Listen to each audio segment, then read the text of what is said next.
Hey everyone, welcome back to the channel. In today's video I'm going to show you the Haute42 C16.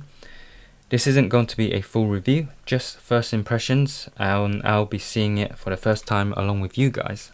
I'm not allowed to release my full review until the controller is on general purchase release, so that would be a few weeks, a few months later, I don't know, but that'll be a full production video unlike this one. This is going to be pretty rough. Not many or possibly no b-roll. Yeah, we're just going to do an unboxing and see how we feel about the controller initially.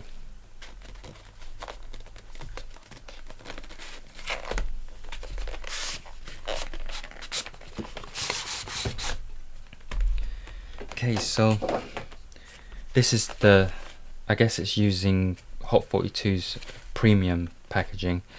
When they have a slip case and a black cardboard box, you know they're going all out. Okay, so the C16 comes with several art papers. These are thinner than the ones on the U16, I can tell straight away. It's not necessarily a bad thing, and I think if there are blank ones, it will probably be quite easy to, or easier to draw on them. Yet, so it comes with 3 designs.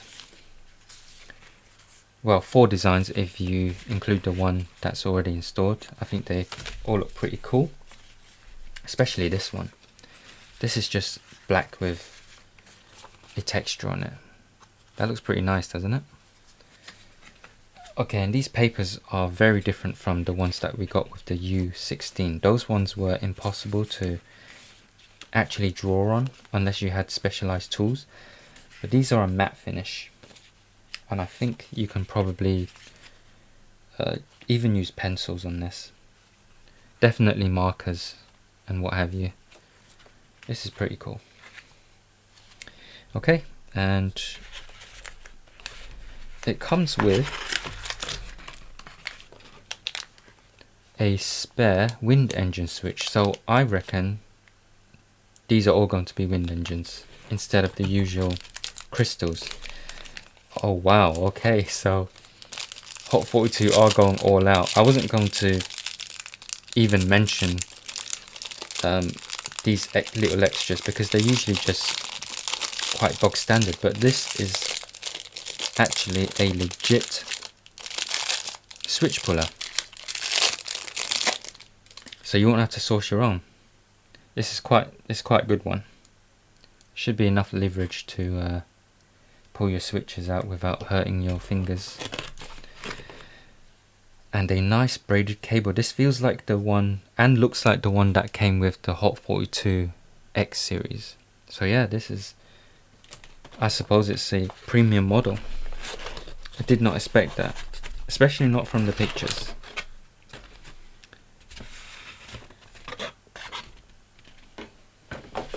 Okay, and this is the controller. I'm going to be honest with you, I thought it would, from the pictures, I thought it was going to feel cheap. Or at least light and not as premium as it does in person. Let's put these over there. Okay, so it's got a textured plastic. Do you know what this reminds me of? This shape, it reminds me of the can bar or quan bar. I think it's the quan bar crystal. The slope. It's pretty cool. It's got the, I think, their best version of their function roll. Unfortunately, I wonder if these light up. Let me quickly check if this lights up. I can't check because I don't have a USB-C. Yes, I do. I'm going to see if the function roll, if we can actually see the labeling on a function roll.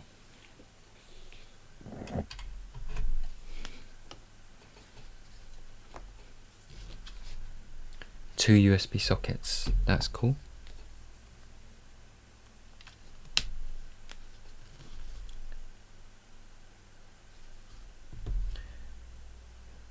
Wow, wow, so okay. The Cosmos logo lights up, and so does the tournament lock and the RGB switch. But these don't. I think it almost seems like it should. It almost seems like they should be lighting up. I don't know if this is some sort of fault. I'll address it in my full review. Wait, hold up. So in the rest of this video, I'm going to talk about how this panel would be really nice if I could get it to work, if the labeling actually lights up. And in my initial unboxing, I neglected to try the tournament lock. So what happens when we turn the tournament lock off? The labeling lights up. This is pretty cool. You can't really see it that well with my lights on, so I'm going to turn the lights off. 12 seconds later. And there you have it. It looks clearer in person. The room doesn't have to be completely completely dark for you to see it. But this is definitely a very cool feature. I would 100% say this is their best function role yet. Previous to this, it was the X series, but this is definitely their best one. And I hope that going forward, they're able to implement this one in their future controllers, because I think this is really cool. So sit back and enjoy a few seconds of B-roll, because I think this function role deserves it.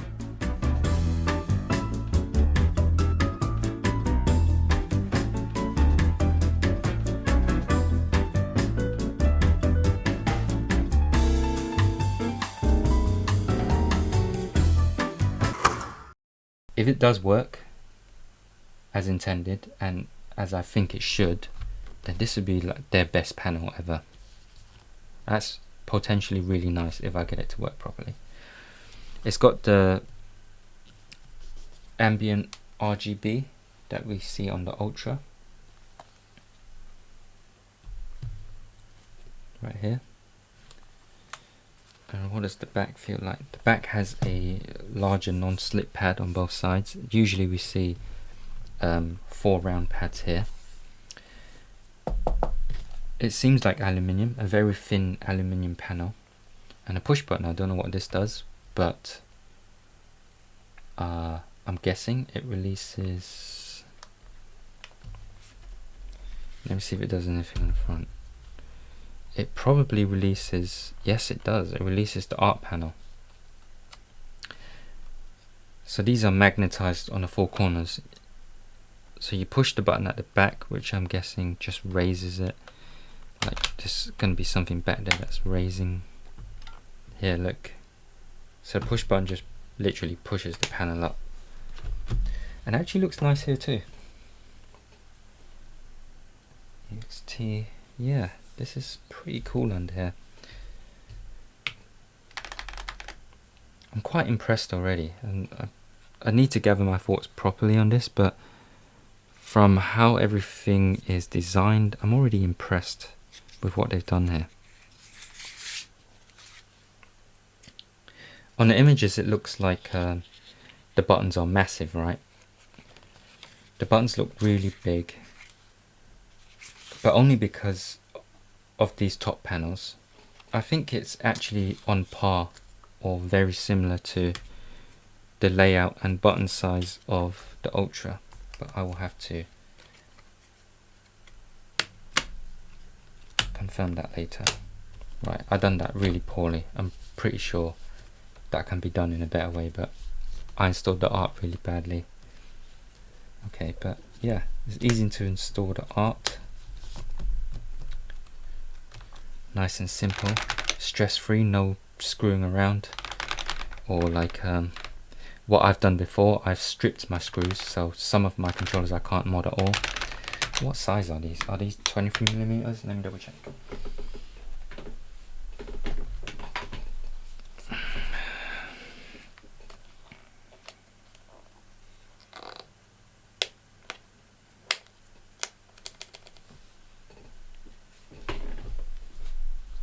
Got some 23mm caps here. Let's use this one in case I do some damage. Okay. I'm really liking what they've done with the RGB. Usually there's a light here, or even worse, some controllers have the lights on the side, but this one is a ring that lights up. This is really cool design. Yep, these are 23mm, so I don't know if this is going to be yes, I'm pretty sure it's exactly the same as the Ultra. Is it though? Is it? No, it's not exactly the same.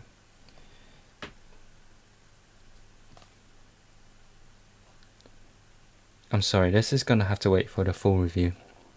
But it's very close to the Ultra. You can see this thumb button here is in the spot that I prefer on the Ultra. We've got the smaller 23mm buttons. Ah, you see, so the jump button is further. The jump button's quite low here. Whereas on the Ultra is in a more relaxed position. This actually feels closer to the X series. With a bit of it doesn't feel as big a stretch, but there is some stretch. I'll have to see how it feels with prolonged play. But what I can say is that the build is pretty nice. It's not all plastic or aluminium, bit of both, but the plastic is pretty high quality. And liking this pattern, is really smooth. It definitely looks better than the pictures. Very happy with that. I'm looking forward to doing a longer video review for this, but I hope that answered some of your initial questions. If you have any more, feel free to comment below. My face camera seems to have died, so all I've left to say is thanks for watching. Don't forget to like and subscribe, links are below, and I'll see you in the next one.